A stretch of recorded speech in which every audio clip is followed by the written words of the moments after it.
Müğənni Mətanət Əsədova illər əvvəl yaşadığı maraqlı və bir qədər də təəccüblü hadisəni ilk dəfə ictimaiyyətlə bölüşüb. Demokrat Az Milli Aza isnadla xəbər verir ki, müğənni dayısı qızı ilə şəhərdə gəzərkən bir mağazada insana çox bənzəyən, sanki 1-2 yaşlı uşaq görünüşündə olan oyuncaq görüb və onu almaq qərarına gəlib. Yalandan dedim ki, hədiyyə aparıram. İlk dəfədir deyirəm, heç kim bilmir. O oyuncağı aldım və 2 ilə yaxın onunla yatıb onunla oyanırdım. Onunla danışırdım. Mətanət Əsədova etiraf edib ki, oyuncağa ad da qoyub və ona insan kimi yanaşıb. Hətta bir müddət sonra yaxınlarından biri oyuncağı əlindən alaraq bunun düzgün olmadığını deyib. Bir nəfər əlimdən aldı ki, belə etsən dəli olarsan.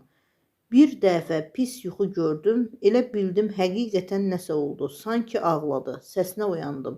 Dəlicəsinə bağlanmışdım, havalanmışdım.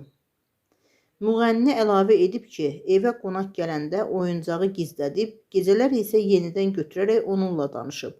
Sənətçinin bu səmimi etirafı sosial şəbəkələrdə geniş müzakirələrə səbəb olub.